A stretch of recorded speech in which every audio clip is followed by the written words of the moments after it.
Hey everyone, Robert Evans here, and I wanted to talk about something that is important to me, important to everyone else at Cool Zone. We've not yet really covered it in detail, but on June 10th, 2024, a man named Leonard Peltier, who is an enrolled member of the Turtle Mountain Band of Chippewa of Lakota and Ojibwe ancestry, and is the longest-serving political prisoner in the United States, will be appearing before the U.S. Parole Commission for the first time since 2009.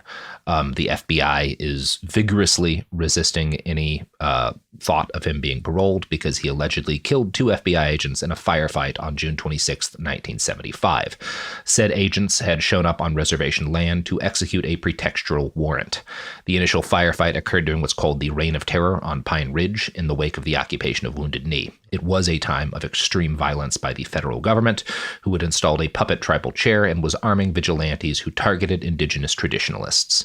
Everything that led up to these events and the subsequent investigation and Mr. Peltier's extradition, trial, conviction, and sentencing was characterized by gross misconduct on the part of law enforcement, the prosecution, and the courts. Mr. Peltier's co-defendants were separately tried and acquitted on grounds of self-defense. Mr. Peltier was railroaded, and his case is tainted by discrimination at every level, ranging from the withholding of exculpatory evidence to the torture and coercion of extradition and trial witnesses, and from the refusal of the trial judge to dismiss an avowedly racist juror to the apologetic gymnastics of courts affirming his convictions in the wake of meritorious legal challenges and admitted evidence of outrageous government misdeeds.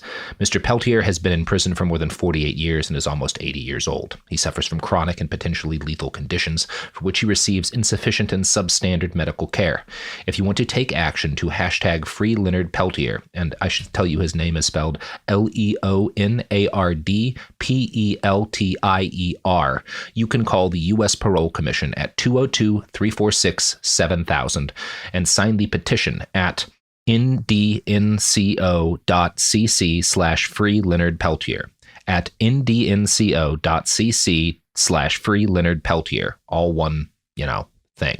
Or follow the NDN Collective on social media for more ways to support him. For more information on Leonard Peltier, you can listen to Margaret's podcast on the Lakota Nation and read In the Spirit of Crazy Horse by Peter Mathieson. Oh, welcome back to Behind the Bastards, the only podcast that you're listening to right now. Unless you're listening to more than one podcast right now. I think I've done this joke, this bit about the brain hacking people who read 70 books a week. Yeah. Jason, do you have any brain hacks? How do you hack your brain? How are you such a triple, quadruple threat of a musician, writer, author, podcaster? Yeah, I guess two of those are technically the same thing, but coffee entrepreneur. Yeah. Yeah. How are you him? There's a few of them. I think one of the main brain hacks is child labor. So if you just that's a big one. That's a big one. Yeah, you just find a little young, hungry, kid that want to get famous, and you just make. That's how we work too. Yeah. I'm telling you, man. It's like we call that British Empire maxing. Yeah. Yep. One of my mentors used to say, everybody has the same 24 hours, but if you work for me, I get 8 of yours. so I'm like, dude, I got 32 now. Mm-hmm. So there's your free advice for everybody today. Go steal a child. That actually ties in very well to the subject of this episode. Wow. Because the guy we're talking about this week is one of the most famously productive human beings in history and one of the most influential Americans in the history of our nation. And he did it by stealing a bunch of children. We are talking this week about Thomas Jefferson. Oh, Lord. Oh, Lord. Oh, man. The man that loved him some black women. Boy. We'll have a lot to say about all of that. But first, cold opens, Done. Frozen shut.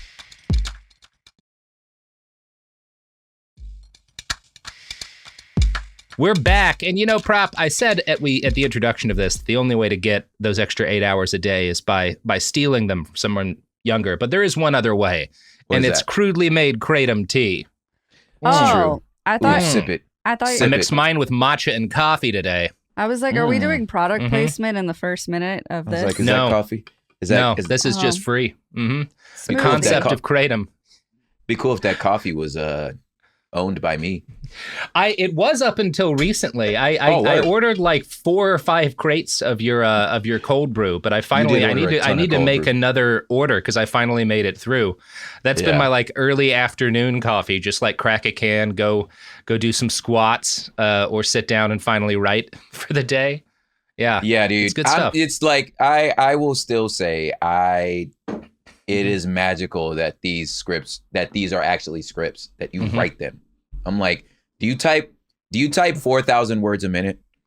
I can get about 4,000 words. That's like a normal night. That's like one episode usually, 4,000 to 5,000 words. So that's usually not a minute. A minute though. I was like, wait. No. Did you catch my joke here, bro? Like I was nah. Okay. Once I finish like researching, it's usually about like 5 hours of writing per script. Yeah. Something like that. Kind of depends on the script. Some of them take more. Sometimes it's more like 8 or 10 for the same amount. Because like word count is one thing, but it also depends on like how well you understand. Like if it's one of those things, if I'm like writing about like Thomas Jefferson, thank God at least the basics of his history. Yeah, we were all raised with as kids. So it's not as much as like if I'm reading about Ceausescu or whatever, and I've got to Let's get into Thomas Jefferson. And specifically, I want to dissuade people who might be worried at the start. This is not even going to be 4 episodes about Thomas Jefferson, his whole life, because there's so much written about this man and so much context we have. Yeah. We're drowning in him. These episodes are purely about Thomas Jefferson and slavery, right? I'm going to say this. Yeah. I'm going to say, I love the rhythm that the bastards guests have. So it seems like some people get, child murder. I was gonna say, we have our dead baby guests. You have a dead baby guest. You have your, crack doctor guest. I get horrible acts of racism guests. I mean, I'll take it. Shit. I'll take it, man. I was about That's to be fair. You're on the Mount Rushmore. Yeah, I'm on the Mount Rushmore. You're on Rushmore. So is Thomas Jefferson, I think. Sure. I'm pretty sure he has to be, right? Yeah. Now, to start with, to really, I think to ground the story of Thomas Jefferson, because it's not really, even calling it Thomas Jefferson and slavery is not fully accurate. We're really talking about Jefferson and, the concept of freedom, because Jefferson is going to be seen in his own time as something of like a prophet of the concept of human liberty. Yes. To an extent that bleeds surprisingly far, both in time and geographically. And to make that point, I want to talk about September 2nd, 1945, which is when a guy you might have heard of named Ho Chi Minh gave a speech at Ba Dinh Square in Hanoi, Vietnam. By this point in the Vietnamese struggle for liberation, the hated Japanese occupiers had been forced out in August, but French imperial forces still controlled much of what was then called Indochina. The war between France and the Viet Minh would take almost another decade until 1954 and lead inexorably to an even bloodier conflict between the United States and the Democratic Republic of Vietnam. Given the brutality of that conflict and how it has come down in memory, particularly among the Western left, it may surprise some of you to learn that Ho Chi Minh opened his Ba Dinh Square speech with a quote from the U.S. Declaration of Independence written by former President Thomas Jefferson. Quote, "All men are created equal. They are endowed by their Creator with certain inalienable rights. Among these are life, liberty, and the pursuit of happiness." Here's what Ho Chi Minh had to say about that line. "This immortal statement was made in the Declaration of Independence of the United States of America in 1776. In a broader sense, this means all the peoples on the earth are equal from birth. All the peoples have a right to live and to be happy and free." Now, that is a lovely statement. That is not what Thomas Jefferson meant by writing it, which is a big part of what we'll be talking about. Yeah. I would say Thomas Jefferson, when I was teaching high schoolers, the phrase cognitive dissonance came up. And I'm like, if cognitive dissonance were a person, it would be Thomas Jefferson. Yeah. Because there are things that have came out of his mouth that I quote to this day, like him. Some of the best things anyone ever wrote. Some of the best things anyone's ever said. The concept of human liberty. Yeah, for sure. Even about the institution of slavery. Like if he was like, if God is just. Yeah. Right. That's my favorite one. If God is as just as we say he is, then oh shit is basically. Yeah, then we're going to be fucked. We'll get to that line and its context in history. I want to talk a little bit more about Ho Chi Minh because I don't think this is known enough, which is that prior to the U.S. really getting involved in Vietnam, he was a little bit of an America-boo, right? Okay. Like he kind of stand the founding fathers just a little bit. And part of, you get in this speech, he's got these like very valid complaints about the French occupiers. He doesn't just quote the Declaration of Independence. He quotes the Declaration of the Rights of Man and the Citizen, which was made in 1791 during the French Revolution. And it's like, basically, hey, these are great things you guys are saying. Why aren't you acting that way? Maybe you should do it. Yeah. There's a heartbreaking line in here where he's like, we are convinced that the Allies, which at the Tehran and San Francisco conferences upheld the principle of equality among the nations, cannot fail to recognize the right of the Vietnamese people to independence. Oh boy, they sure did, buddy. Yeah, boy. I do apologize for that one, but he was generally, Ho Chi Minh, generally a guy who like gauged the moment correctly. He was pretty good at that, but he did not in this moment. No. So if you care at all about understanding the history of human freedom as an ideological concept and a value system, you do have to study Jefferson, not just because he wrote eloquently on the matter, but because his words influenced revolutionaries in the world over his lifetime and do so today. At the same time, you can't study Jefferson without coming to understand what Ho Chi Minh eventually did about the Allies, which is that it's one thing to express nice sentiments about human liberty, and it's another to take any concrete steps to further that end, especially if they might exert a cost from you. So again, we're not doing a political biography on the man or even an exhaustive look at all of the bad things he did in his life. We are instead focusing.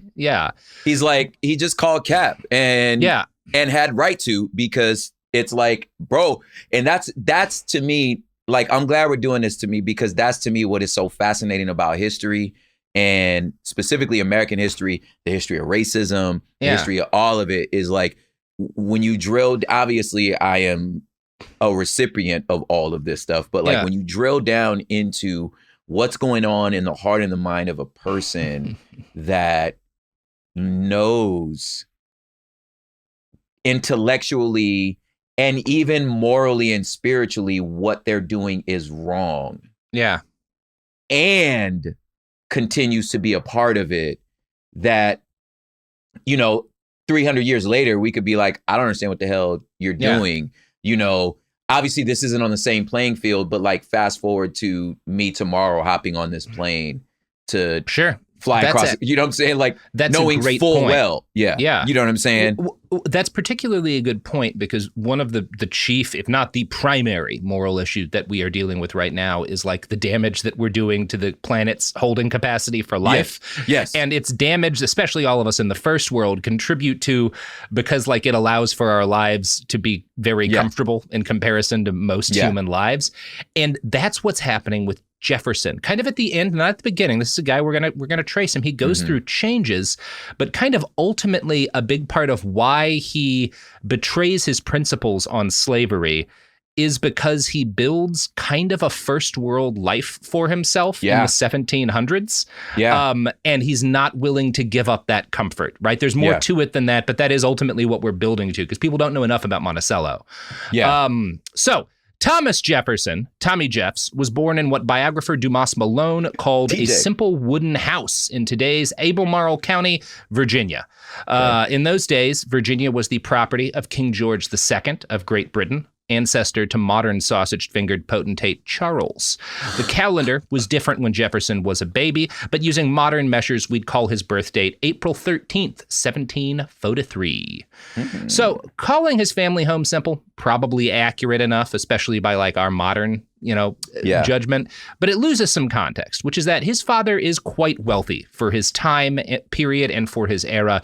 And he's also kind of like famous. He's local boy who made good. Specifically, he had helped to map and lay out the boundaries of what became Virginia as a young man. And as a result of that and like the work he did during that time, he comes to own thousands and something like 11,000 acres, I think it was, and a significant number of enslaved human beings to work that acreage.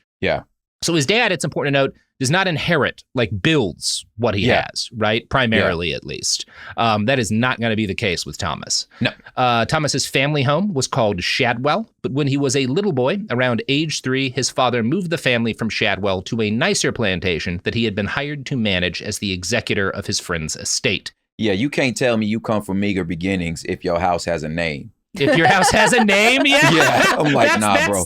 Yeah. That's really the easiest quick way to like judge people's socioeconomic level. Yeah, Is there like a name they call your house that's not just that place? It's not the apartment complex. Like if it's the one with the fucked up window. Yeah. If you come from like, Imperial Courts, that's a housing project. So I'm like, okay, that's the name of the projects. But you telling me your house itself has a name? Just Shadwell. That's a rich guy house. I'm sorry. Yeah, nah, fam. Yeah. Thomas's first memory is as a 3-year-old, a 50-mile ride on horseback through the woods to come to this new home. And he's on like the lap of one of his father's enslaved people, right? That is his earliest memory, is being carried by one of the people his dad owns to a new plantation. His parents would have several more children, 3 sisters and 1 brother. And Jefferson spent age 3 to about 9 or 10 wandering freely through the semi-wilderness around the plantation he grew up on and reading obsessively from works of classic history. We are talking Greco-Roman shit. Yeah. He had an odd relationship with his family. One biographer I have read said that he adored and admired his father, Peter, but had at best a strained relationship with his mother, Jane Randolph Jefferson. Dumas, who is Jefferson's most detailed early biographer, he writes like the first kind of definitive Jefferson biography, simply says there is no positive testimony about her in Jefferson's notes and describes her as a shadowy figure. He ain't got nothing to say about his mama. He has some mom issues. They are mysterious mom issues, but they are mom issues. That's weird, homie. Like, I don't know. She all right, I guess. Like, well, it's weird he doesn't say shit about her. Yeah. Yeah. Well, in him being a product of his time, because all the mom duties was offloaded to slave black women. Yeah. You know what I'm saying? Like you said, like we riding in 50 miles, you sitting on the lap of the help rather than your mama. Yeah. You know what I'm saying? Of course you gonna feel some type of way about your mama because she don't do shit. Yeah. You know what I'm saying? That is, I think that might, that's an interesting point actually. Yeah. I've had, I think I've mentioned this on the show, friends who like grew up who were rich and had like a nanny, like a full-time nanny as a kid, and like expressed that like, it was kind of confusing. As like a 3-year-old, I wasn't really sure which one was my mom. Yeah. Now, I find this interesting because immediately after saying he could find no positive testimony about Jefferson's mom, he describes her, Dumas Malone describes her as having physical endurance beyond average, bearing a total of 10 children and raising 8 of them to adulthood, which is that's hard. That's not a bad 80% survival rate in that time for kids is solid. 10 kids? You're kind of knocking it out of the park if you're doing 80% of 10 kids. You know? That's pretty good. Yeah. Yeah. We are awarding her a Behind the Bastards t-shirt that says only 2 of my 10 children died. There it is. Yeah, we love giving that shirt out. Hey, I just hand that out at shows. Yeah, there it is. So I got two awards under my belt. We got the No Diddle Award with Robert E. Lee. That's right. Now we got the like, hey, I'm batting 800 on the kids. I got some bad news on the No Diddling Award here. Thomas Jefferson is not going to win that bad boy. Oh, no, he's not. No, he is absolutely not winning that one. Nah. I thought we gave out commemorative pins, not shirts. Yeah. Oh, yeah. The No Diddle was a maybe if we get a good pin guy, yeah. So her husband, Thomas's father, Peter, was significantly older than her. This will prove to be a Jefferson tradition. And he died young at age 49 when she was 37. She lived 19 more years after this and was a widow longer than she was ever a wife. Wow. When Thomas was 10, his father, who was still alive at that point, gave him a loaded gun and told him to march into the forest and find food. The goal here was to increase the boy's self-reliance. Thomas failed at first, but eventually found a wild turkey that had accidentally been caught in a pen. He tied the captive animal to a tree, shot it, and brought it home for the family slaves to cook. I might add that if you need the slaves to process your game, you're not really living independently. Processing the game is kind of a huge part of it, actually. Yeah, I was like, wait. I think the kid just figured out the system.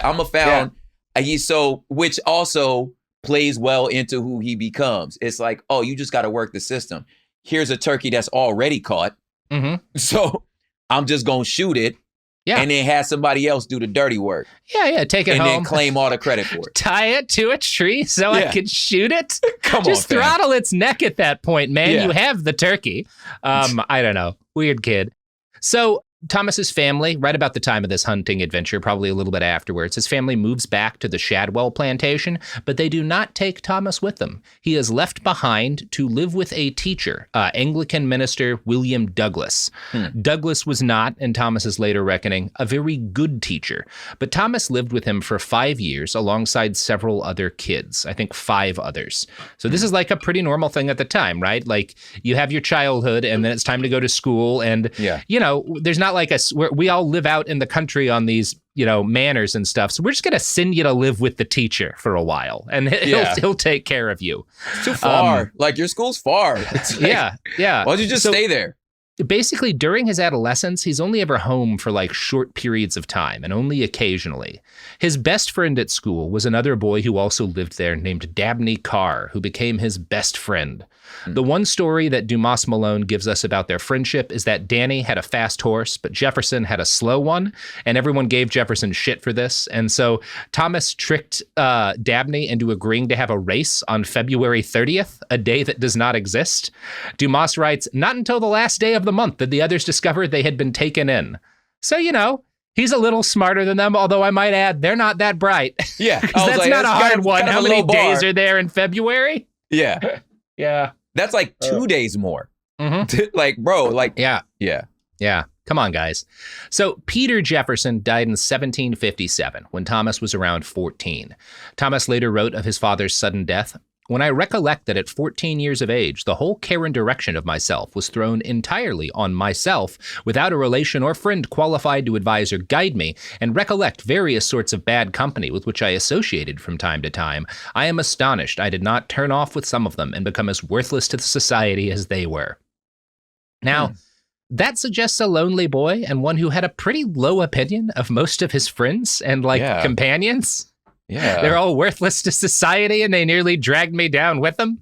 He also doesn't really seem to be very close to his family. It's interesting to me that his father seems immune to these criticisms, even though by all accounts I can find he must have been the one who locked Thomas away at that school for 5 years and like kept him away from any kind of emotional companionship or whatever.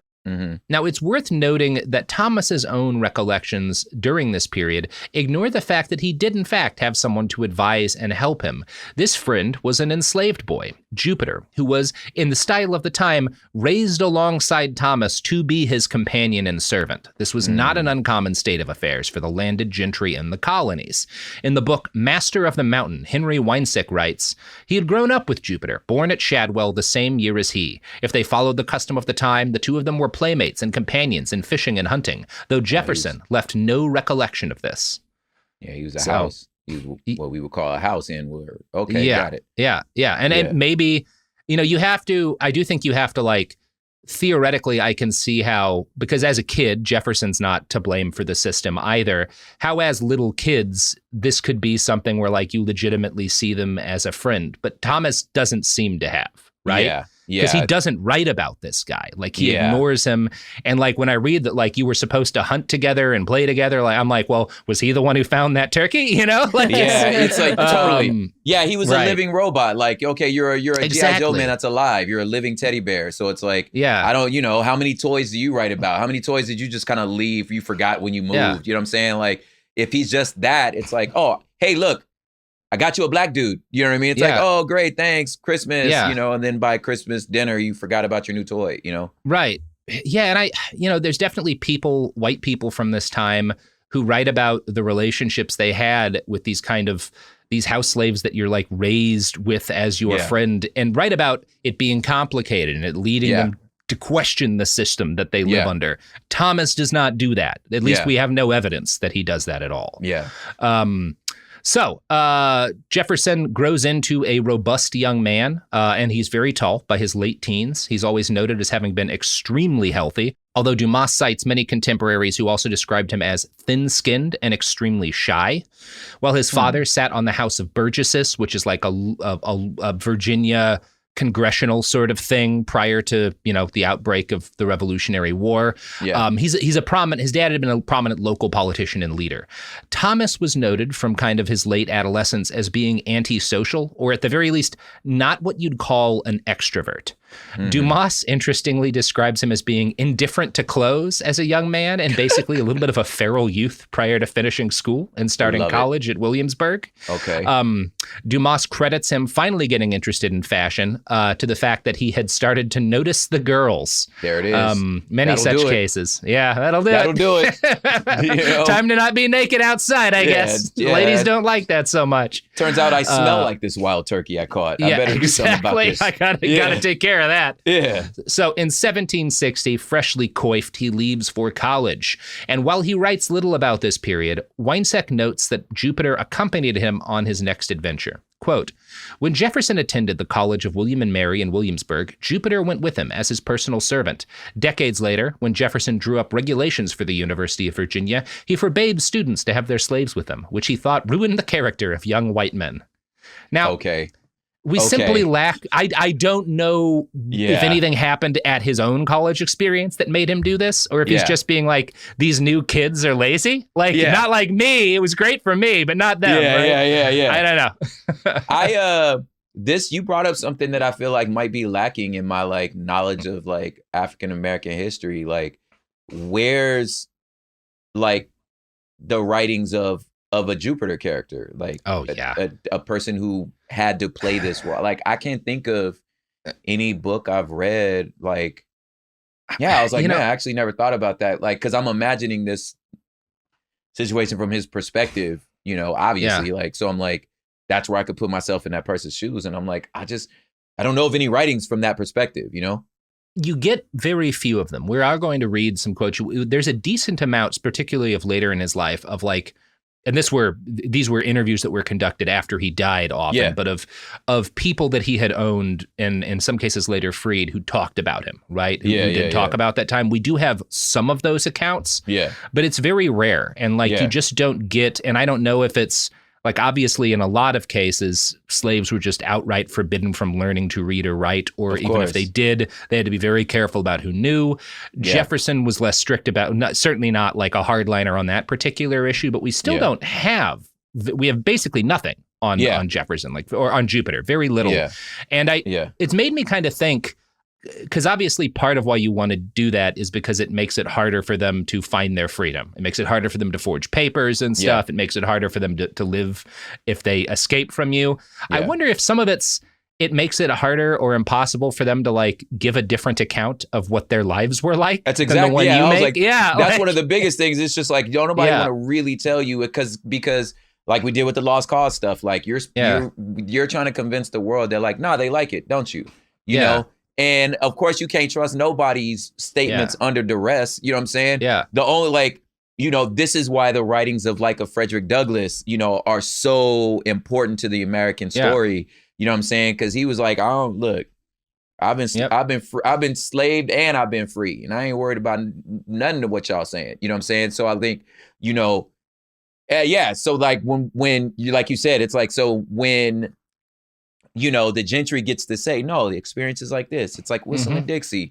And then somebody goes, actually, I don't know about that. It ain't like that, fam. Yeah, and I it's interesting because we do know Jupiter seems to have occupied a place of extreme trust in Jefferson's life. Later in his life, he's going to carry explosives independently for his master and stuff. So that's there's a lot of trust there. Same thing with so that's what's so interesting about it, because it's you're a slave, but you're not, I mean, we could talk free on this. I don't know why I'm censoring myself, but you're not a field nigga. You know what I'm saying? No. So a field nigga's story is going to be very different. Very much so. Than a Jupiter's, you know what I'm saying? And so it's I know, I can tell you of readings about what it was like to work in the house versus working in the field. But this particular thing, I was like, dang, I don't think I know any. Well, and that's, when it comes to, because we're going to read a quote kind of about the amount of loyalty a lot of these, the people who lived in his household had. And it's you have to keep in mind when you're trying to figure out like, well, why would they be so? It's like, well, they were raised with him, right? Like we can talk about grew up together, the objective morality of this system and how evil it is, but like to Jupiter, growing up in this is also the dude that you were raised with, right? Like, and we really, that's kind of, it's incomprehensible to me, Of course. But I'm gonna read a passage about that Dumas Malone writes about Jefferson at age 20. Hey, but before you read that passage, should I do an ad plug? Is it time for ads? It certainly Speaking is. of products and services, we weren't, but here's some.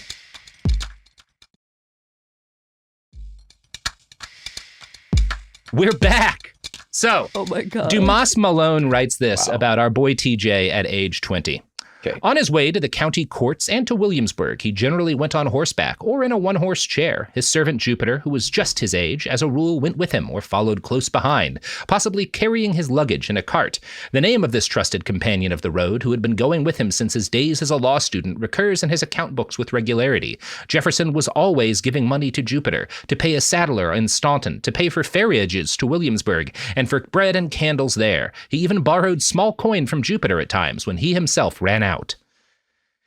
And so bizarre, man. It is. You have to, again, not to take away from the immorality of this system, but you also, in order to understand what it was like living under them, you have to get that there is a kind of intimacy that often develops between these people, right? And it's and just the kind of people, Yeah, and just the, like you said, the emotional complication of like, okay, what we would call now like survivor's guilt, where it's like, okay, I know I made it, and I know like my situation is not as bad as everybody else's, but I'm looking at this person that I could truly, as I'm on this carriage, nicely dressed and smelling good, seeing somebody that could be my brother, cousin, or uncle, or auntie, or mom on the side of the road picking cotton, knowing full well that, and I know what they think of as they see me, and then you're like, well, And in reality is I would much rather be on this cart than over there. You know what I'm saying? And like, just the complicate. Yeah, it is complicated. And it's also like that whole thing about like, I could be related to this person in the field. Yeah. In a lot of cases, this is not the case with Thomas and Jupiter, but it's going to be the case with Thomas and a lot of the other people that he owns. You are also related by blood to these people, right? That's your daddy. There's that. That's your uncle. That's a cousin by marriage. Yeah, totally. That's also, and the fact that these people, these white families, these like slave owning families, often raise their kids together with like, usually there will be a family or a couple of families of like privileged enslaved people who live in and around the home.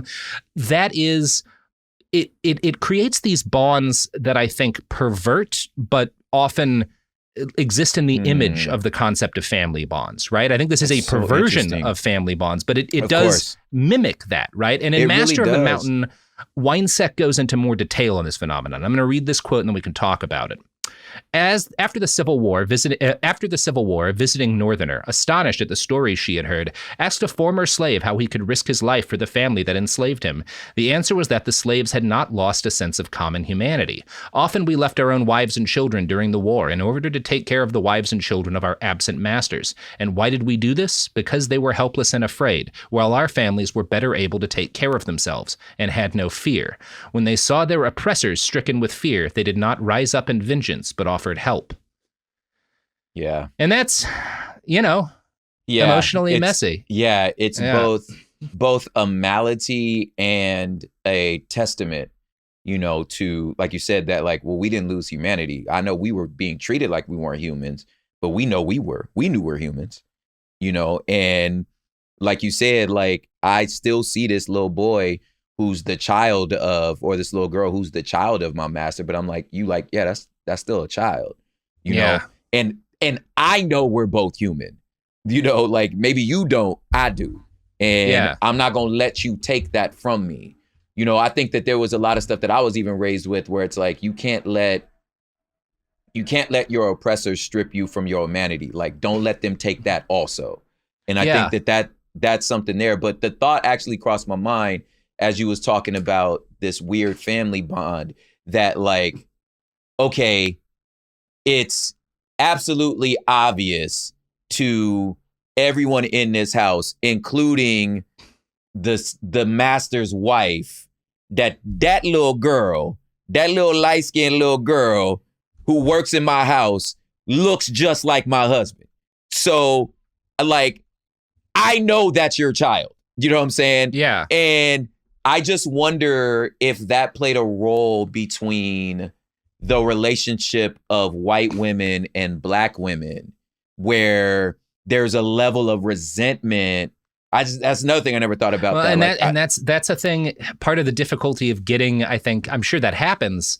I'm sure that's a part of the story that's significant, but they also didn't really let women write a lot. It was also not a lot of, you don't get at least not as much as we get of the men. Yeah. Right? I just wonder if that element plays such a role of maybe some of the vitriol and besides just run of the mill racism, the specific vitriol towards specifically black women. Just wonder if I wonder if that's a thing where it's well, I mean, and just all in my face. And rather than directing the anger where it's supposed to be, you know what I'm saying? Yeah.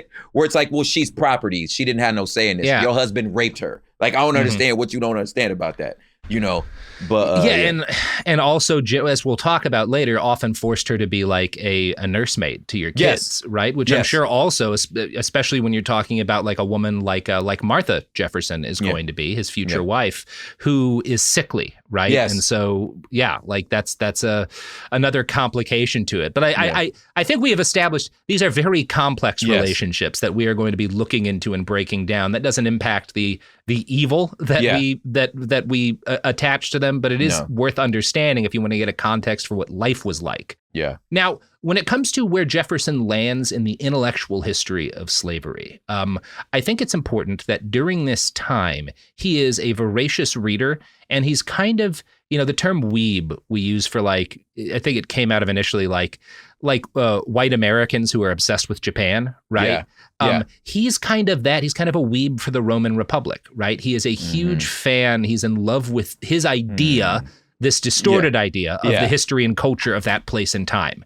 And he understood it through the scholarship of his day as kind of a golden age that was lost in a lot of ways. And this influences the attitudes and opinions of these ancient Romans he's reading, influences his early feelings on how slavery ought to work, right? And on the morality of slavery. And in a lot of ways, his opinions on this are more Roman than American in his youth. He's going to age into an acceptance of what we now call scientific racism as an older man, but that's not entirely where he starts with things. At college, Thomas gains a reputation for being, in biographer Joseph Ellis's words, an obsessive student. Ellis writes in the book American Sphinx that Thomas would spend sometimes 15 hours with his books, 3 hours practicing his violin, and the remaining 6 hours eating and sleeping. He was an extremely serious young man. Wow. Jefferson would later write about the 2 years that he spent at college as the happiest years of his life. He was active in sports, and he built a sizable friend group, which included Dabney Carr. His mentor was a math professor, William Small, who was a prominent deist and whose views on religion shaped Jefferson's own. This is a big part of how he comes to see himself as a deist, is he has this guy, William Small, this professor, as kind of a mentor. He graduates, he's going to have a couple because he doesn't have a dad anymore, right? He graduates in 1762 because life moved a lot faster in those days, or at least school did. Yeah. And he took an apprenticeship in the law with a guy named George Wythe. It's spelled Wythe, but it's pronounced Wythe, apparently. So this lasted 5 years, and it acquainted Jefferson with the nuts and bolts of the kind of law that he was practicing, which was mainly land title law. He was representing planters in cases involving land claims for the most part. Wythe was also an intellectual inspiration for Thomas, who called him my second father and described him as the American Cato. Now, this is going to get us into our detailed talk about one of the Romans that Thomas reads a lot, and that is Cato the Elder. Yeah. There's a Cato the Younger, too. Both Catos are related. And both were known to be kind of these moral paragons of a very specific set of austere agricultural values, right? Yeah. They are these kind of guys who still are with us today, right? This kind of conservative, obsessive sort of love of the concept of being a farmer, often detached from any real knowledge of what being a farmer requires, right? Yeah. Cato, the Catos, but particularly Cato the Elder, is he is ground zero for that. that. He is like the first guy in Western literature to be like, we all need to be farmers. Yeah, that particular, I think it's important to like drill down that type of personality. Like, and while it's actually very telling that he goes to Cato, because it's like, if somebody were to say they were a karate master or a jujitsu master, and you're like, oh, word, like, how many tournaments have you been in? And they're like, no, I just studied it and I know all the things. So it's like, oh, you're a master because you read it. Yeah, not that you read a lot about it. Karate. You just and maybe read you hire all a about guy karate. to do karate for you. Yeah, right? so it's like, no, I can teach karate in a classroom, not in a dojo, in a classroom. That dude, Cato. Yeah, exactly. And there's this reality, this thing that's really starting to happen in a major way while Cato the Elder is alive. That's like basically the backbone of the Roman military had always been these small independent farmers, right? These guys are freemen. They're soldiers when they're not farming, if the state needs them. And this is like, Rome is going to constantly deal with the problem of that. Like, once they start to get big, you start having all these rich people buying up all of this land that smaller farmers had and working it with slaves. And this kind of destroys the social backbone that had supported the military. A lot of Roman politics is going to like revolve around this change that happens, right? It's more complicated than we're going to get into today. But what's important for you to know is that if he were alive today, Cato the Elder would have a TikTok, right? Absolutely. And it would be the kind of TikTok where he's like giving these angry rants over AI generated images of farmhouses and wives with too many fingers handing plates of indistinct food to broods of Norman Rockwell looking kids. And he would go on all these. It'd be a split screen with somebody playing with slime on the other side. He would be going these long rants about returning to tradition. He'd be really angry about women in video games. I have my suspicions. Oh, for sure. Oh, wow. Yes. In his own day, Cato wrote a lot about his idealized concept of the free citizen farmer, a tough and morally upright creature who formed the backbone of Roman military might. Of course, this citizen farmer was also a slave master, and Cato had very specific ideas on how slaves should be kept. From Plutarch's Life of Cato the Elder, quote, "A slave of his was expected to either be busy about the house or to be asleep, and he was very partial to the sleepy ones. He thought these gentler than the wakeful ones, and those who had enjoyed the gift of sleep were better for any kind of service than those who lacked it. In the belief that his slaves were led into most mischief by their sexual passions, he stipulated that males should consort with the females at a fixed price, but should never approach any other woman." Okay. So he makes his slaves pay him to have sex. Wow. There's something to be said about, I don't want to go on too big of a tangent, but just like what the Romans meant when they said slaves being rather different than what we meant. But also the way that they viewed sexuality. Is so interesting that you brought that up, because sex was, at least in the ancient Romans, was much less about pleasure than it was about dominance. You know what I mean? And social status and order. You know what I'm saying? Like, it's a way to display power. So certainly when you're talking about like the people that you own. Yes. So then to say that, like, because if for your slave to be able to have choice in who they sleep with is to say that you're letting your slave exert power or some sort of authority. And it's like, I can't let you do that. Like, that's not in our worldview. Yeah. And Cato seems to be saying that, like, if you do that little bit of power, that little bit of agency you give them will, like, lead them, it could be the foundation of rebellion. Yes. Right? Yes. And, his attitude basically is that, like, slaves are living tools, right? So they should be either working or unconscious, having exhausted themselves at the end of every single day. Yes. Because people don't like living this way, and because Cato, despite talking about, like, austerity and how it's great to lose yourself to these modern comforts, Cato is a guy who seeks a life of comfort provided by human bondage, the people who work for him without being paid, right? Yes. And he understood that in order to maintain that life, he has to keep his slaves divided and befuddled beneath him. Yes. Quote, and this is from Plutarch, "At the outset, when he was still poor and in military service, he found no fault at all with what was served up to him, declaring that it was shameful for a man to quarrel with a domestic over food and drink. But afterwards, when his circumstances were improved and he used to entertain his friends and colleagues at table, no sooner was dinner over than he would flog those slaves who had been remiss at all in preparing or serving it. He was always contriving that his slaves should have feuds and dissensions among themselves. Harmony among them made him suspicious and fearful."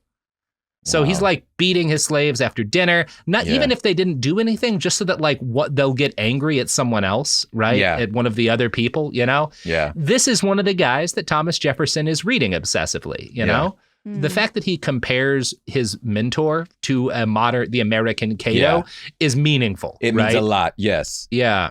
And Cato he's a conservative, right? And he's someone who believes in the maintenance of his own comfort through the suffering and subjugation of others, but also someone who fetishizes this idea of independence and hard work, despite getting a lot of their station through inheritance. Yeah. One of Cato's noteworthy sentiments was that a good Roman should seek to earn more than he inherited, and Jefferson would always obsess over this image of himself as a great businessman, even though he never is able to really do that. No. While practicing law, Jefferson entered into adult society and found himself walking in some of the most respected circles in Virginia. He gained easy access to this scene due to his father's wealth and reputation, and Jefferson constantly spent more than he could afford to spend, burning away his inheritance trying to impress his wealthy society friends. It was during this portion of his life that he fell in love for the first time to a young woman named Rebecca Burwell. Her parents had died when she was young, but left her a fabulous fortune. Her uncle, who was made her guardian, was the governor of New York. When he fell in love with her, Thomas, he was 20 and she was 16. And so, unlike Robert E. Lee, our boy TJ's going to fail early to earn the coveted Behind the Bastards Didn't Flirt with Children award. Barely made it to his 20s. Yep. You're almost in line with that one Texas Romeo and Juliet law, right? 20 and 16. Yeah. So he's not as bad as some people. Yeah. Allowing for the fact, he's going to be actually much worse than most people not too long from now. Yeah. Yes. But allowing for the fact that this was more common back then, we'll focus on that a little bit later. I also do want to acknowledge something most people already know, which is that guys who flirt with women who are a lot younger than them often have issues with control and self-confidence that make them want to be with someone who is less able to exercise agency. And we can infer that this may have been part of what's happening with Jefferson from the fact that he is too shy to flirt with her directly. And so after meeting her and falling in love, he flees to Shadwell for 9 months. And then he spends the whole time basically getting his courage together. And then when he comes back to Williamsburg, he tries to reconnect with her in this horribly awkward way, being like, hey, sorry I was gone for 9 months. I absolutely intend to ask for your hand in marriage, probably in the future, probably in the near future. But I got to go to England first. Is that cool with you? What? And Rebecca seems to have been like, I don't know what to fucking do with this. And so another dude gives her an actual marriage proposal, and she marries that guy. Dumas writes, he explained this inactivity to others on the ground that he had been abominably lazy, but the probability is that he was now deeper in the law than in love, by which Dumas means he was just obsessed with his job and a workaholic, right? Speaking of workahol, do you know what cleans my palate is the products and services that support this podcast? Yeah. Do they, Robert? Is that accurate? It cleans your butt too. it cleans so whatever. Buy your toilet paper. If we sell that, yeah.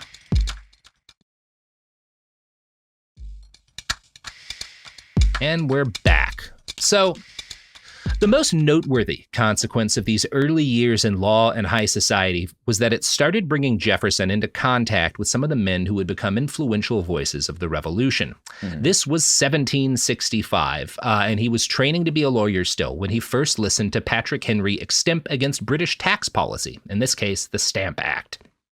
Henry, you're all familiar with Henry, the give me liberty or give me death guy, right? Yeah, he's a fiery orator. That's kind of what he's still known for. Yeah. And he is a very he's a hardliner for independence, right? Yeah. And Jefferson, he's a hardliner because he doesn't believe that Parliament has any right to tax the colonies. And Jefferson agrees with this very strict stance, right? There's no reason Parliament should be able to tax American landowners and farmers for any purpose.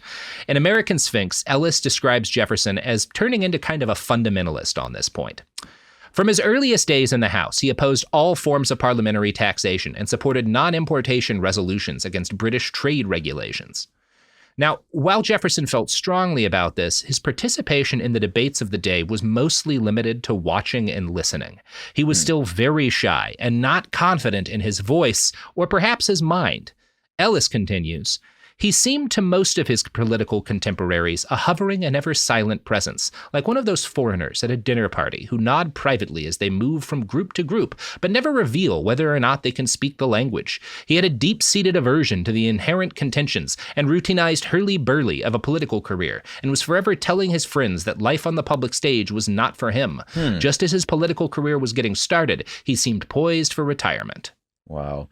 I do know dudes that like are just introverted and quiet, and just whenever things are happening right now, like they actually have a trillion amazing things to say. They're just, I just don't feel like I need to jump into this. And I actually, in some ways, admire that, because I am very much the like there's lava in my mouth. I have to talk. Like, so like Really?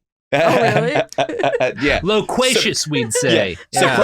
Surprise, you know. Jefferson is very much one of those, like, discretion is the better part of being a smart guy. But he's going to kind of, it's going to cause some problems for him too. But he gets chosen to represent his district in the House of Burgesses in 1768, after it had been dissolved by the royal governor after a dispute around, taxation.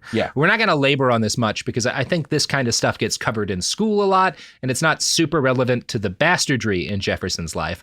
But the basic issue here is that Parliament wanted Americans to pay taxes like everybody else, and Americans felt this was unfair as they weren't really represented in Parliament. The French and Indian Wars, which had concluded a little bit earlier, were a major inciting incident here because they had driven up debt for the crown, which inspired a lot of the taxes and duties on American goods that Jefferson and his cohorts are going to rail against.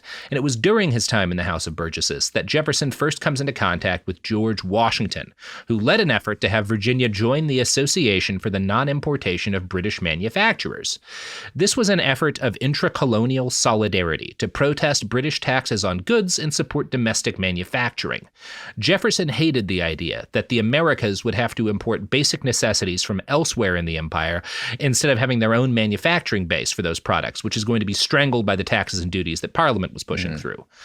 Like a lot of problematic dudes, Jefferson is going to grow increasingly obsessed with these ideas of autarky, right? Of radical self-reliance on both an individual and a national level. And he kind of is going to come to believe that the basis of the society he wants to build should be these independent yeoman farmers who produce all the necessities of life on their own, independent properties, or at least most of them. And kind of the nation that these people build in common together will itself be independent, right? It's not going to need anything from elsewhere.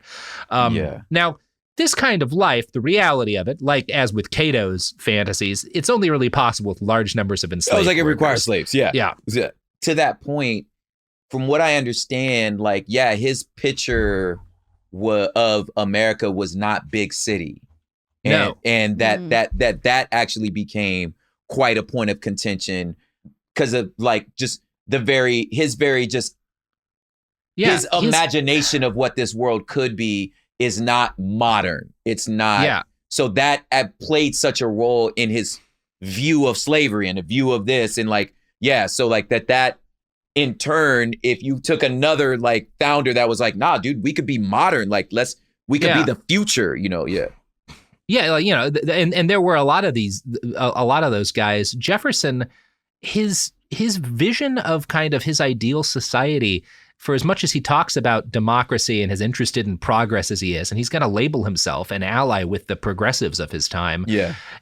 What he talks about really seems like feudal to me in a lot of ways. These like little feudal independent states run on slavery, right? Which is kind of their version of serfdom. It's made clear kind of how some of his beliefs are moving along in 1768, which is the same year he joins the House of Burgesses.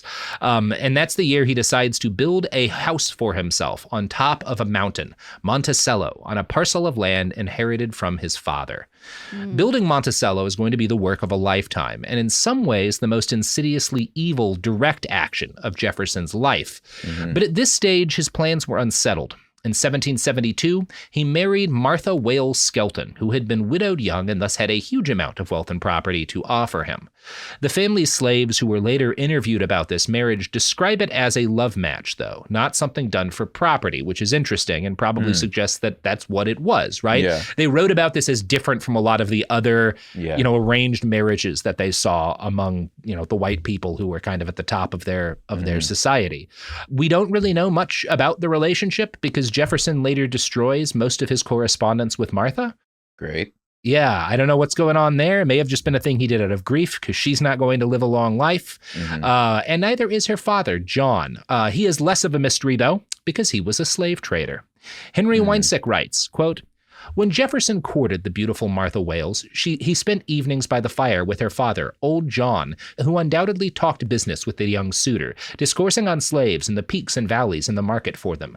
The incoming tide of slaves washed up against the steps of the county courthouses. Every late summer and fall, the lawyers and magistrates had the routine of land transactions and debt collections interrupted when overseers herded gangs of newly delivered African children onto the courthouses through the magistrates to scrutinize, their task being to assign each child an age. When children reached 16, they became taxable, so the planters had an interest in low estimates." Wow. Yeah, the idea that, you don't even really have your age. Yeah. That's something that, these guys are kind of hashing out independent of you. Yeah. Now, from what he would write later, we can infer that Jefferson was horrified by aspects of what Wales told him, particularly about the passage, from Africa to the Americas. Yeah. And so much so that he eventually is going to take action, not long after this point. Soon after joining the House of Burgesses, sometime at the end of the 1760s or the start of the 1770s, he submitted an emancipation bill anonymously through a cousin. Jefferson himself hated face-to-face conflict, and the vicious reaction to the bill, his cousin was accused of hating his country, reinforced his fear of speaking out on the issue. But he does, at this point, he does try something. Yeah. That's not nothing either. Yeah. And to know that, what gets outlawed first is the importation of new slaves, which I think indirectly is connected to Jefferson being yes, something about this is crazy. Yeah. It's connected to Jefferson's, this belief he's going to express for a while about how slavery should be brought to an end. He's not going to consistently advocate for that. But we're getting ahead of ourselves. Yeah. In 1773, Jefferson's best friend, Dabney Carr, died. He had married Thomas's sister, Martha, and his loss was an understandable blow to Thomas. What's harder to understand is how he responds to Dabney's death, as described in an article by the National Park Service. While slaves were preparing Carr's grave, Jefferson sat nearby, taking notes on the time required to turn the soil. 2 men spent 3.5 hours at this job. Thus, Jefferson calculated, 1 man would take 7 hours, and could therefore be expected to turn an acre of ground in 4 working days. What? Now, that's a weird response to losing your best friend. Normally I say there's no wrong way to grieve, but carefully studying the number of slave man-hours needed to bury your friend while you watch them dig his grave is the wrong way to grieve. Can you imagine? That's a bad way. You imagine sitting next to somebody grieving, putting your arm around them, they just real quiet, and you like, bro, man, hey, I just want you to know you could talk to me about anything, man. I love you, homie. Like, how you feeling right now, man? What's on your mind? I feel like you could turn an acre of soil in about 4 days. I'm sorry, what? Yeah, wait. That's what you was thinking about right now? Okay. You're such a weird-o. I'd be like, yeah. All right, man. Yeah, what do you say to that? It's your all right, homeboy, Thomas. all right, Thomas. Okay. Well, let me know if you need anything, bro. Like, you're welcome for burying your friend. Yeah, how about that? Yeah. So that same year, the same year that Dabney dies, his father-in-law is also going to die. And, fuck him. He leaves Martha Jefferson 11,000 acres of land, 35 slaves, and what biographers generally describe as innumerable debts. The exact reason for those debts is important to understand if we're going to grasp fully how the man who proposed abolition... It just says innumerable debts. Innumerable debts. That's hilarious. This man is under fucking water. And we're going to talk about why he's underwater, right? Super vague, but also not vague. Yeah, so strangely accurate. I was like, all right, copy that, sir. What is said and what's being communicated. What is said is vague, but what being communicated is spot on. Yeah. And this guy, John Wales, I think, has been a wholesaler of human beings. And he had, shortly before dying, set up a big deal in 1772 for a consignment of enslaved people coming in on a boat called the Prince of Wales. Only 280 of the 400 people aboard survived, which was a high rate of loss. I mean, it was never a low rate of loss, right? But this was it was bad, seen as bad. And this shrank their potential profits. But then they sold 266 of these people, and they did so on credit to quote unquote wealthy planters who claimed to be good for it. Damn. And the planters were buying on credit because they needed these guys to harvest their tobacco, and then they were going to sell the tobacco, and then they were going to pay back Wales. But then the tobacco market crashed that year, and the planters had no cash. And thus Wales and his business partner had to make good on the payment to the original slavers in London. Thomas Jefferson inherited this debt in 1773. Sheesh. And he's not really getting out of this, right? Yeah. Like, this is going to be hanging. It's like a student loan, right? Yeah. It's like an evil student loan. Yeah, student loans are a different kind of very different. Different. Yeah. Student loan only for slaves. Yes. Yeah. It's like right. And like with a similarly ruinous rate of interest, right? So he's not going to be able to like really pay any of these or the debts that he has accrued off. Situations like this are not uncommon for the wealthy Virginia planting class, right? These guys are wealthy in quotation marks. And to explain this, we have to talk about what Jefferson and his peers considered wealth, right? Because they're not talking about like cash, right? No. Like they are talking about primarily land, right? Wealth is land to a lot of these guys. And the fact that all of them are hideously in debt, mostly to British lenders, is inconvenient and a problem, but it doesn't change their impression of themselves, right? As wealthy men. But it does cause all these problems because that land can be taken away, right? And debt is inherited in this period. And so debt is going to be a central issue for Jefferson over the course of his decades in public life. Wow. He would often advocate for the elimination of American debts held by English bankers during post-war negotiations. And like Robert E. Lee a generation later, he came to see the human beings that he had inherited as a path out of the debt trap that his relatives and his own spending had locked him into. In 1774 and 1775, the conflict over British taxation and rule of the colonies reached a fever pitch and boiled over into armed resistance. Jefferson became a major figure in Virginia and increasingly well known throughout the colonies for his full-throated, or at least full-pinned, because he's not really a talking guy at this point, really defense of the Boston Tea Party. Now, he writes a lot about the Tea Party, not historically accurate shit, but what he writes sets the popular conception of this moment to an extent that it still exists today. You can draw a line from what Jefferson writes about these people to like the Tea Party that we had in the early aughts, right? And I'm going to quote from American Sphinx here. In Jefferson's account, a dedicated group of loyal Bostonians risked arrest and persecution to destroy a cargo of the contraband. Samuel Adams, a major figure in the Continental Congress and the chief organizer of the Tea Party, must have chuckled in satisfaction, knowing as he did that the loyal Bostonians were really a group of hooligans and vandals who had disguised themselves as Indians in order to avoid being identified and who had enjoyed the tacit support of the Boston merchants, many of whom had made their fortunes in smuggling. Sam Adams realized that the Tea Party was an orchestrated act of revolutionary theater. Jefferson described it as a spontaneous act of patriotism conducted according to the etiquette of, well, a tea party. But then again, perhaps, Jefferson's version was itself a propagandistic manipulation, just as self-consciously orchestrated as the Tea Party itself. Now, the whole point of that book by Ellis, American Sphinx, the reason he calls it American Sphinx is that Jefferson is really hard to pin down about this and other stuff, right? You can make a case if you're arguing about like modern politics that he'd be on both sides of most issues of his day or of like today, right? Like because he's very inconsistent and he's really he's fine with lying to protect his own image. He does it all the time, but he's also really good at writing. He's a great writer. And so like the stuff he writes, Ellis describes his writing on the Tea Party as being like a fairy tale, right? And obviously the fact that distortion gets passed down to such an extent is a credit to his ability to craft reality, which is very much what he is doing, right? He's building, Ellis describes it as like a fantasy world for himself that is robust enough to occasionally admit the rest of the country. That's good. That's a good way. That is a good way to say him. Yes. Wow. Yeah. Yeah. And we're going to talk about that and a lot more in part 2. But Prop, it's the end of part 1. I hope you all had a good time. Yeah. Prop, you got any pluggables to plug? Man, Hood Politics with Prop. We do a Hood Politics for eyeballs, which don't have no cuss words in it. And it's a little shorter so you can play to the kiddos. But yeah, Hood Politics with Prop. Go to prophiphop.com. You could find the pod on all of the things. And yeah, man. And I'm going to continue to rock with y'all, man. Oh, I wrote a book. Yeah. I wrote a poetry book called Terraform. You sure did. Yeah. And yeah, man. Excellent. Well, everybody, that's it for part 1. Come back tomorrow where we'll talk about more Thomas Jefferson. Bye. Behind the Bastards is a production of Cool Zone Media. For more from Cool Zone Media, visit our website, coolzonemedia.com, or check us out on the iHeartRadio app, Apple Podcasts, or wherever you get your podcasts.